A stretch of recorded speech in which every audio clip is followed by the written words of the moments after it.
Wilayah antara Florida dan Bahama ini adalah tempat yang terkenal untuk mempelajari berbagai kehidupan laut.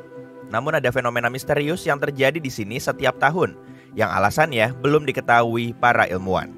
Kadang-kadang orang bisa melihat awan putih ini muncul di permukaan air. Dalam istilah teknis, kejadian ini disebut peristiwa kapur sirih.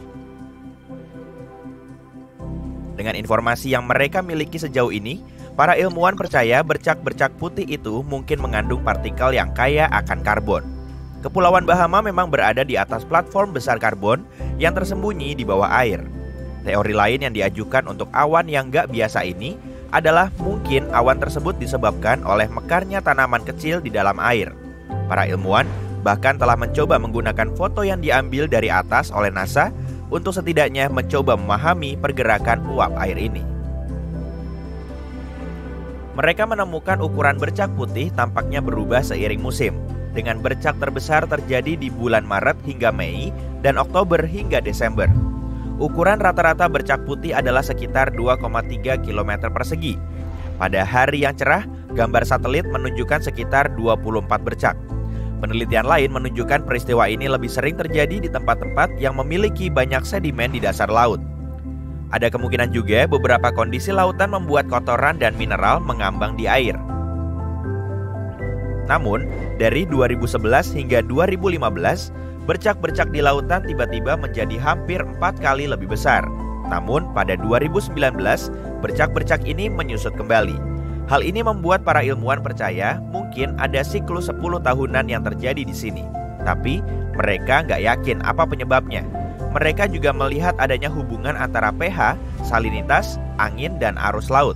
Tapi untuk saat ini, data tersebut nggak masuk akal. Itu bukan satu-satunya rahasia yang disimpan lautan bumi dari kita. Pernahkah kamu bertanya-tanya tentang bagian terdalam dari lautan? Tempat ini dikenal sebagai Palung Mariana dan diyakini memiliki kedalaman sekitar 11 km, membuatnya 5 kali lebih dalam dari Grand Canyon. Palung ini pertama kali dipelajari pada 1875 dengan bantuan tali pemberat. Dan pada 2012, seorang sutradara film asal Kanada mencapai dasarnya dengan menggunakan kapal selam Deep Sea Challenger. Palung Mariana adalah rumah bagi beberapa makhluk paling aneh di planet ini, seperti gurita Dumbo, teripang, dan hiu goblin. Nama palung ini diambil dari Kepulauan Mariana di dekatnya, yang dinamai untuk menghormati Ratu Spanyol Mariana dari Austria. Ini mungkin bagian terdalam dari lautan saat ini, tapi masih banyak yang belum kita ketahui tentang kedalaman perairan planet kita. Salah satu fenomena yang menarik disebut phantom bottoms. Pada 1940-an, ketika sonar menjadi peralatan standar, kapal dan kapal selam mulai mendeteksi sinyal tak terduga dari area yang secara teknis seharusnya nggak ada pergerakan. Ternyata sinyal-sinyal ini berasal dari lapisan yang terdiri dari ubur-ubur, udang, dan makhluk laut dalam lainnya. Mereka naik ke permukaan pada malam hari untuk mencari makan. Yang menarik, makhluk-makhluk ini bergerak dengan cara yang diperhitungkan, mengelompok berdasarkan spesies. Masih menjadi misteri bagi para ilmuwan bagaimana mereka bisa melakukan hal itu dan mengapa.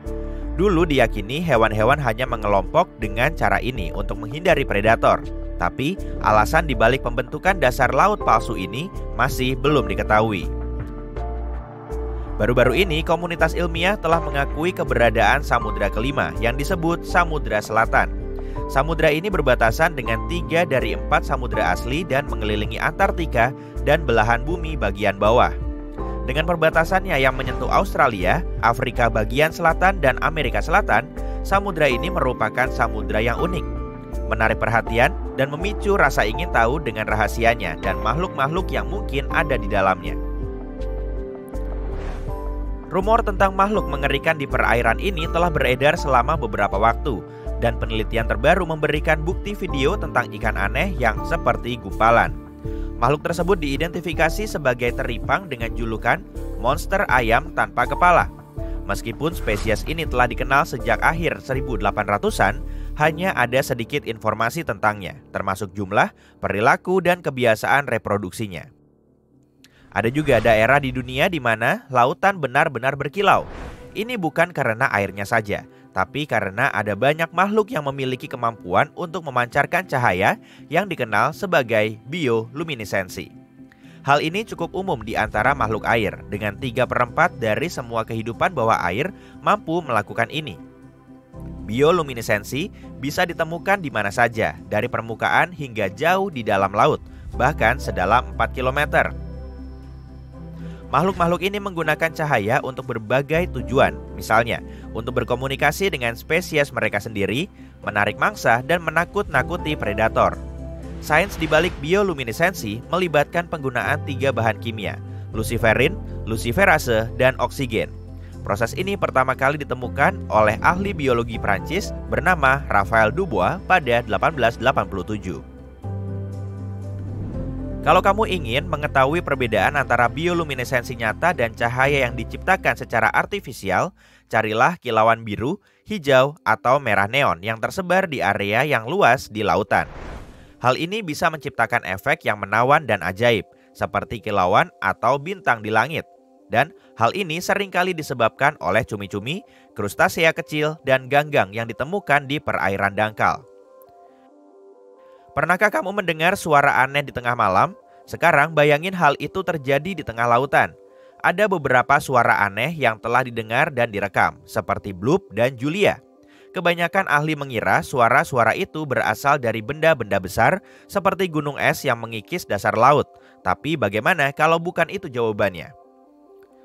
Pada 1997, para ilmuwan mendengarkan suara gunung berapi bawah laut di Pasifik dengan menggunakan mikrofon bawah air yang disebut hidrofon.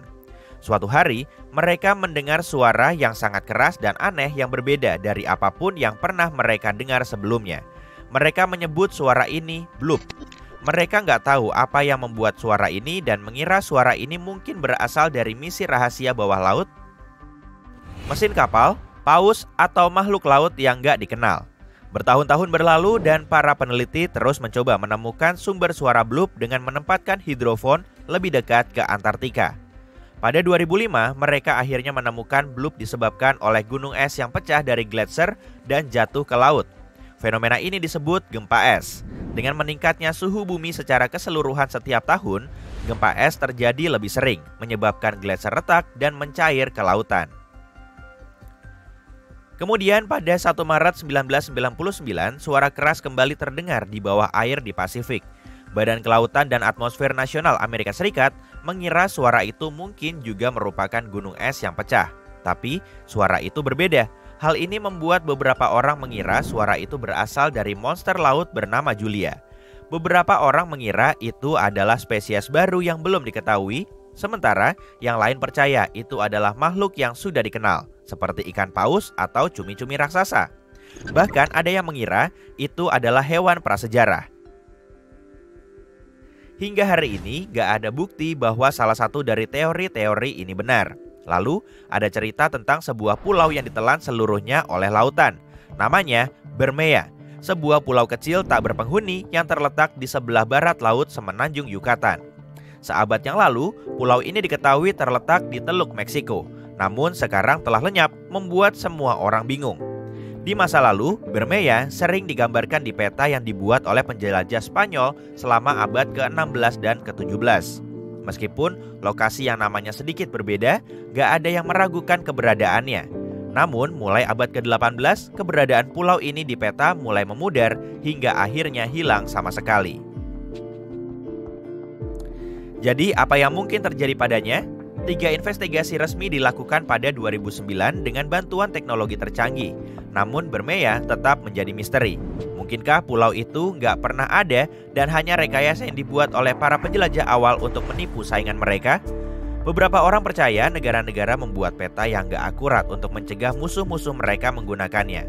Bermea bisa jadi merupakan salah satu dari pulau-pulau palsu tersebut. Ilmuwan lain nggak setuju. Mereka mengklaim ada dokumen dengan deskripsi yang tepat tentang keberadaan Bermea. Mereka sangat yakin bahwa pulau itu memang ada, tapi di lokasi yang berbeda.